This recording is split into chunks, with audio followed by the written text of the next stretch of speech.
Hi, my name is Erica and welcome back to Cello and Then Some.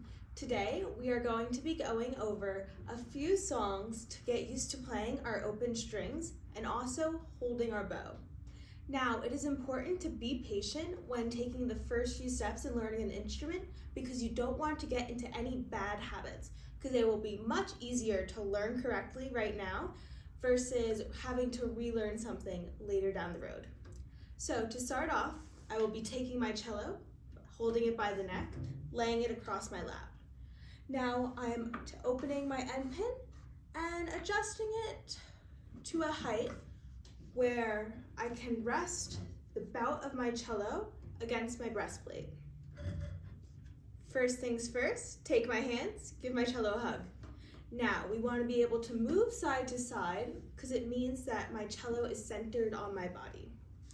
Next, hands on my knees. Right hand, thumb up, stick it on the fingerboard, reach across with our index finger. We want C for cello, not V for violin. Once I'm all set, I'm going to pluck each string one time.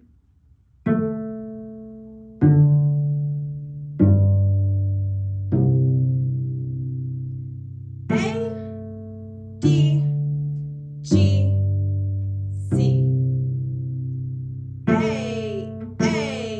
rest. D, rest. G, rest. C. We want to get used to going and plucking the strings of our cello. Now, if you're getting a sound that's more like this, it means that we are plucking the string with our nail. We want to use the pad of our finger. That softness will help us get a rich tone. Now, if you're doing this and we have hiked up shoulders like a football player, it is not conducive to cello playing. We want our arm to be relaxed and allow it to just weigh down.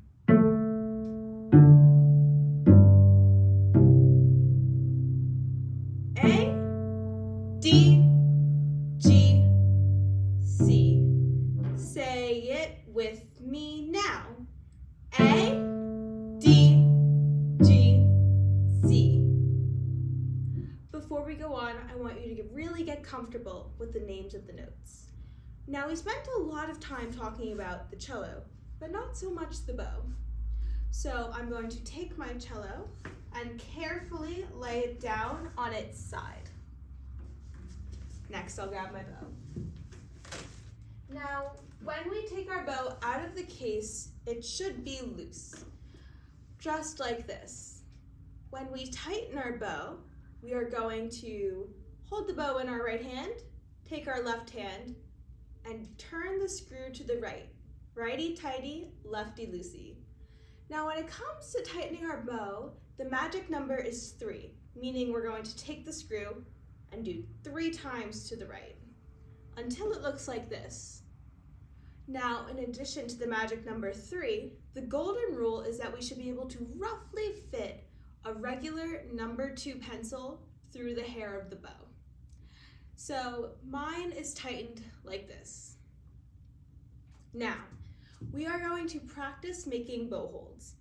I say it's very important to practice bow holds away from the cello before we use our bow on the cello because it allows us to get into a good habit so we can consistently make a good bow hold. To practice bow holds, start by laying your bow in your lap. Next, take your left hand and we're going to pinch the stick of the bow. Now, we don't want to touch the hair of the bow.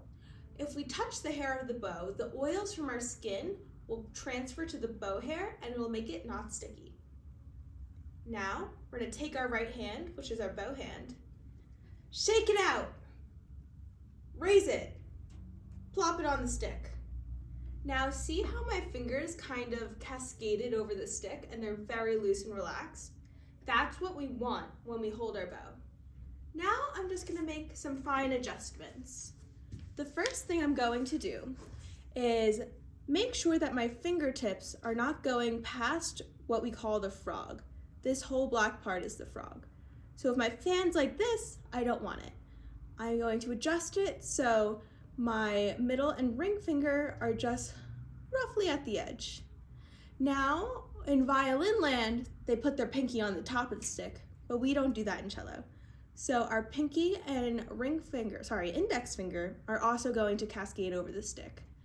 Now I have three equal gaps right here. Next, I take my bow hold, flip it up. Back here I have my thumb.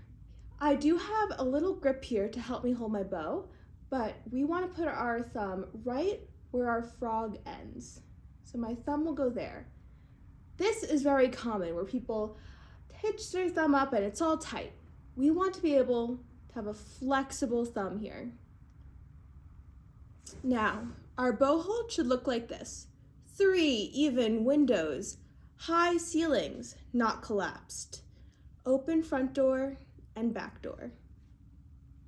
And of course, be able to ring your doorbell. Once you have a beautiful bow hold, pinch the stick, shake it out, and reform.